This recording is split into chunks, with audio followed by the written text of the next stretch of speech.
నాకు అంతేనా 3700 ఓట్లు వచ్చినాయి పోలైన దాంట్లో అంటే 2.5%.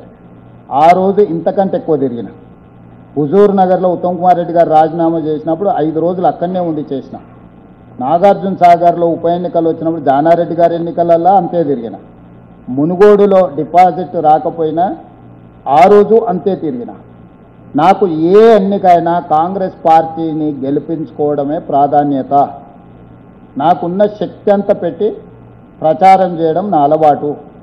నాది లీడర్ మైండ్ సెట్ కాదు, నాది క్యాడర్ మైండ్ సెట్, నాది కార్యకర్త మనస్తత్వం. ఎక్కడైనా పార్టీ ఎన్నికల్లో నిలబడ్డదంటే నేను ఇంట్లో కూర్చోవడానికి నా మనసు ఒప్పుకోదు. అందుకే జూబ్లీస్లో 7 డివిజన్లు ఉంటే 7 డివిజన్లకు వెళ్ళినా దీంట్లో 2 ప్రయోజనాలు ఉన్నాయి. ఒక్కటి, నేను స్వయంగా డివిజన్లకి వెళ్తే అక్కడ ఉన్న సమస్యలు నేను ప్రత్యక్షంగా చూడడానికి ఉంటుంది మొదటిది. రెండవది, ప్రజల యొక్క రియాక్షన్ బట్టి నాకు ఒక అసెస్మెంట్ వస్తుంది. నా పరిపాలనలో ఏమైనా మార్పులు చేర్పులు లేకపోతే నా అప్రోచ్లు ఏమైనా చేంజెస్ ఏమైనా కరెక్షన్ చేసుకోవడానికి అవకాశం ఉంటుందా అని. ఈరోజు ఫలితం అనేది 100% మా వైపు ఉంటుంది.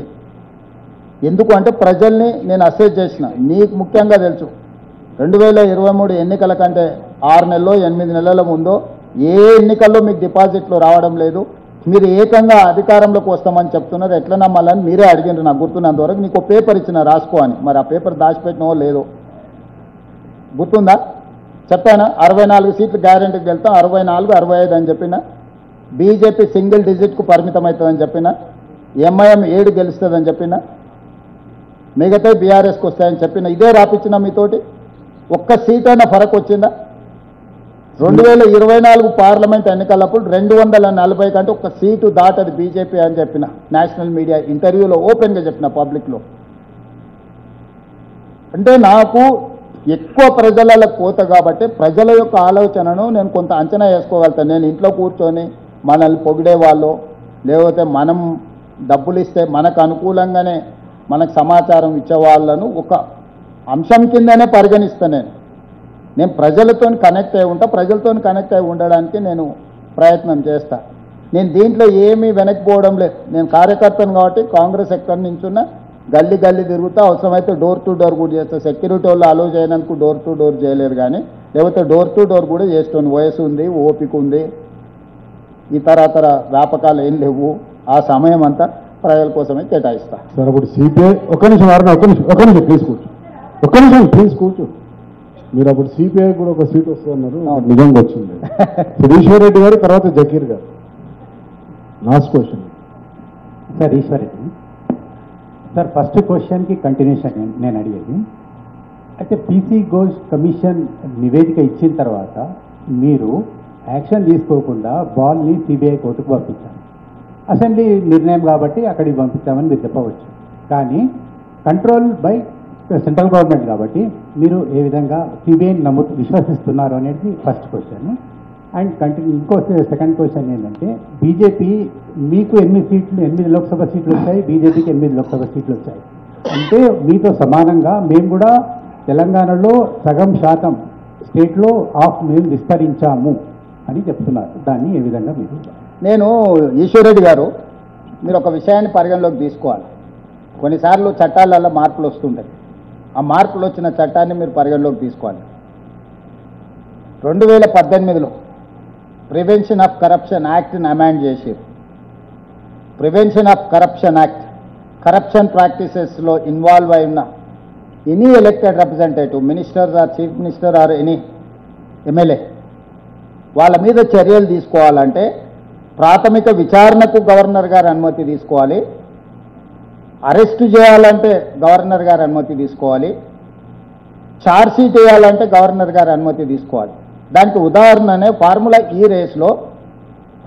ఈ రేస్ కాంట్రాక్ట్ని అడ్డం పెట్టుకొని 50 కోట్ల రూపాయలు electoral bonds BRS party KTR తీసుకున్న ఆధారాలతో సహా చేస్తే మొదట మేము విచారణ చేయడానికి అనుమతి తీసుకున్న 17A గవర్నర్ గారు అనుమతి ఇచ్చింది.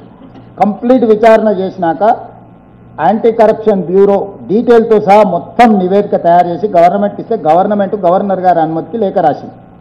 ఆల్మోస్ట్ 3 months అవుతుంది. మేము అరెస్టు చేయాలనుకున్న గవర్నర్ గారి అనుమతి ఇవ్వకపోవడంలో అది కూడా అక్కడనే ఆగుంది. మేము చెయ్యాలనుకున్న కుదరదు. ఇంకా కొనసాగింపుగా చెప్పాలంటే ఇక్కడ జర్నలిస్టులు ఉన్నారు, ఆంధ్రప్రదేశ్ రాజకీయాలు కూడా తెలుసు. చంద్రబాబు నాయుడు గారి మీద జగన్మోహన్ రెడ్డి గారు కేసు పెట్టి అరెస్ట్ చేసి జైలు వేసినప్పుడు సుప్రీంకోర్టు ఏమన్నది, నువ్వు గవర్నర్ నుంచి తీసుకోవాల్సిన ప్రొసీజర్ ప్రకారం నువ్వు ప్రొసీజర్ ఫాలో కాలేదు. 17A mandate, you have not taken that permission from the governor, that is why are going to give a bail అని చెప్పి చంద్రబాబు నాయుడు గారి కేసులో, government of Andhra Pradesh versus Chandrababu Naidu గారి కేసులో సుప్రీంకోర్టు కేటగారికల్ జడ్జిమెంట్ ఇచ్చింది. ప్రొసీజర్ ఫాలో కాలేదు కాబట్టి నువ్వు తీసుకున్న చర్యలన్నీ చెల్లవు అని ప్రొసీజరల్ వయలేషన్ మీద చంద్రబాబు నాయుడు గారికి సుప్రీంకోర్టు బెయిల్ ఇచ్చింది. ఈరోజు తెలంగాణలో అదే తప్పిదం మేము చేయదలుచుకోలేదు. ఒక కేసు సిబిఐకి అప్పచెప్పినా ఇంకొక కేసు మేమే అరెస్ట్ చేస్తాం, అనుమతి ఇవ్వమన్నాం. గవర్నర్ దగ్గర ఉన్నది గవర్నర్ దగ్గరనే ఉంది, అమిత్ షా గారి దగ్గర ఉన్నది అమిత్ షా గారి దగ్గరనే ఉంది. ఏ ప్రతిపక్ష నాయకుడి మీద అయినా ఈ దేశంలో ఈ విధమైన వెసులుబాటు మోడీ గారు ఇచ్చిండ్రా? 48 గంటల్లో జైల్లో పెడతా అన్న కిషన్ రెడ్డి గారు సిబిఐకి ఇస్తే ఎందుకు మాట కూడా మాట్లాడడం లేదు, పెదవి కూడా కదపడం లేదు.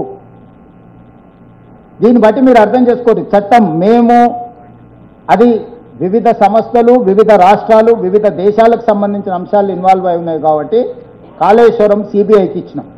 మల్టీ ఏజెన్సీస్ ఉన్నాయి, అందులో వ్యాప్కోస్ ఉంది. వ్యాప్కోస్ గవర్నమెంట్ ఆఫ్ ఇండియా సంస్థ. ఇప్పుడు NDSA రిపోర్ట్ ఇచ్చింది, గవర్నమెంట్ ఆఫ్ ఇండియా సంస్థ. విజిలెన్స్ అండ్ ఎన్ఫోర్స్మెంట్ ఇచ్చింది. Supreme court judge, Lokpal first chairperson, వీళ్ళందరూ ఇచ్చిన నివేదికలు ఉన్నాయి కాబట్టి దీన్ని కాంప్రహెన్సివ్ మీద విచారణ చేయాలంటే దేశ స్థాయిలో విచారణ చేయగలిగిన సంస్థ ఉండాలని సిబిఐకి ఇచ్చినాం. మేమే విచారణ చేసిన ఫార్ములా ఈ రేస్ అక్కడనే ఉంది, వాళ్ళని విచారణ చేయమని ఇచ్చిన కాళేశ్వరం అక్కడనే ఉంది. అందుకే మేము క్లియర్గా చెప్తున్నాం, బీజేపీ బీఆర్ఎస్ది ఫెవికల్ బంధము.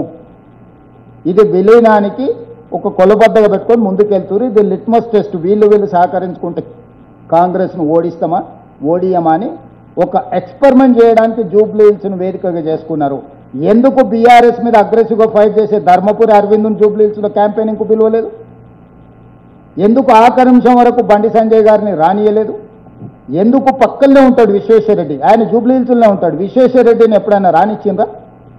ఎవరెవరైతే బీఆర్ఎస్కు 100% వ్యతిరేకం ఉన్న బీజేపీ పార్లమెంట్ సభ్యులని కిషన్ రెడ్డి గారు ఒక్కరినైనా జూబ్లీ హిల్స్ ఎన్నికలకు రానిచ్చిందా?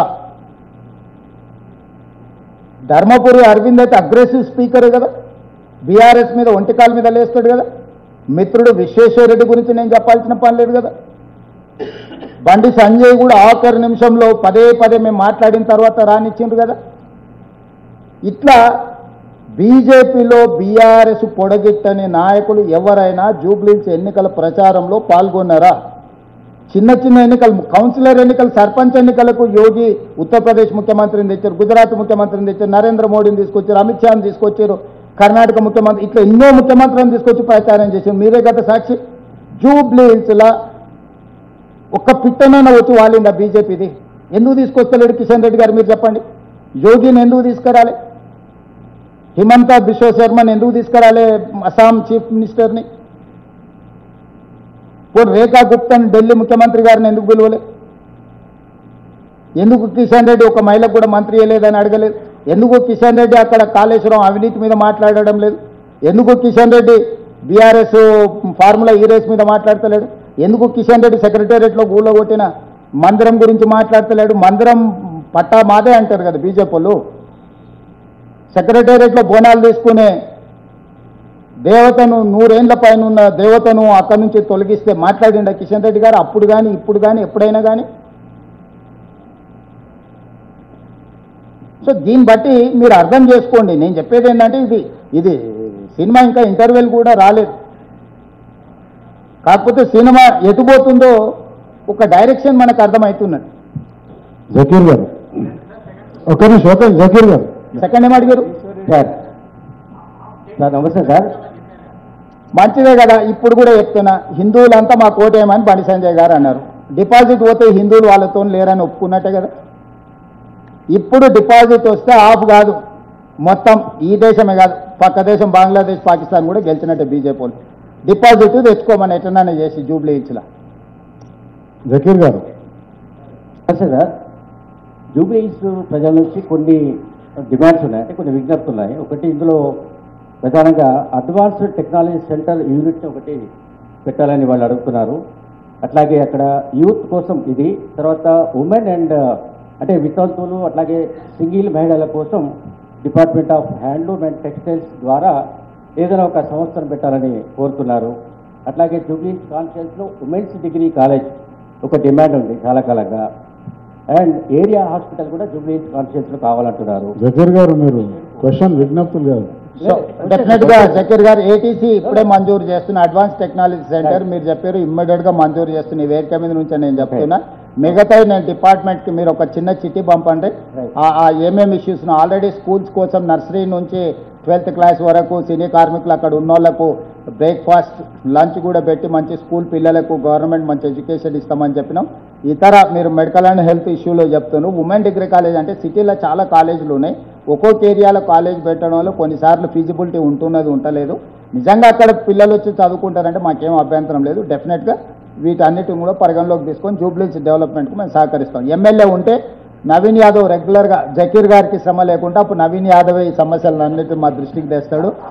నవీన్ యాదవ్కి బాధ్యత అప్పచెప్పు. సూరజ్ ప్లీజ్ చెప్పండి జకీర్ గారు. కేటీఆర్ ఈ మధ్యకాలంలో తరచుగా చెప్తున్నది ఏంటంటే ఈ ఎలక్షన్స్ తర్వాత 500 రోజుల్లో కేసీఆర్ ప్రభుత్వం ఏర్పడుతుందని చెప్తున్నాడు. దాని మీద రియాక్షన్? ఇప్పుడు జకీర్ గారు ఇప్పటికీ డిసెంబర్ వస్తే 2 ఏళ్ళు అయింది, ఆ తర్వాత 3 ఏళ్ళు ఉంది. సంవత్సరానికి ఎన్ని రోజులు ఉంటాయి? 365 రోజులు అయితే ఉంటాయి కదా మన లెక్క ప్రకారం. ఒకవేళ కేటీఆర్ క్యాలెండర్ ఎట్లుందో నాకు తెలియదు, కానీ ఈ లెక్క ప్రకారం 1000 రోజుల పైనే అవుతుంది కదా. ఆయన 500 రోజులు అంటుంటే ఆయన మరి అంటే లెక్కలు ఎట్లేస్తున్నాడో ఏందో నాకు తెలియదు. మరి అమెరికా ఇండియా ఇటు అటు క్యాలిక్యులేషన్స్ ఇటు చేస్తున్నా, లేకపోతే ఆయన మేల్కతో ఉన్నప్పుడే లెక్కలు పెట్టుకుంటున్నా నాకు తెలియదు. సో 8 సంవత్సరాలు, యు మార్క్ మై వర్డ్, రేపు జమిలీ ఎలక్షన్స్ వస్తాయి, డిసెంబర్లో ఎన్నికలు రావు. 2028 బదులు 2029 జూన్లో ఎన్నికలు వస్తాయి. 2029 నుంచి మళ్ళీ 5 సంవత్సరాలకు ఎన్నికలు జరుగుతాయి. 2034 జూన్. ఈరోజు నేను చెప్తున్నా నవంబర్ 9, 2025.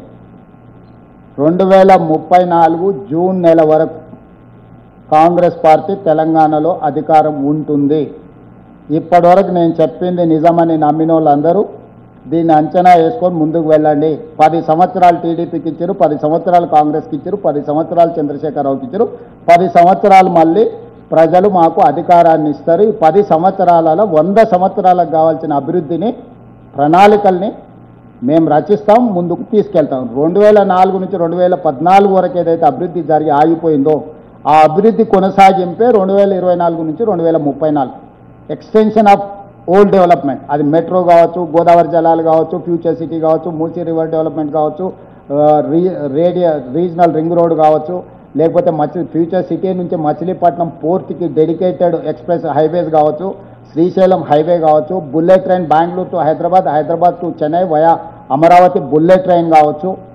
వీటన్నిటినీ ఈ 10 సంవత్సరాలలో 100%, అంటే ఇంకా 2 ఏళ్ళు అయింది, 8 ఏళ్ళలో 100% ఇవన్నీ పూర్తి చేసి ఒక 100 సంవత్సరాలకు అవసరమైన అభివృద్ధి ప్రణాళికలను ప్రజలకు అంకితం చేసే బాధ్యత కాంగ్రెస్ పార్టీ తీసుకుంటుంది.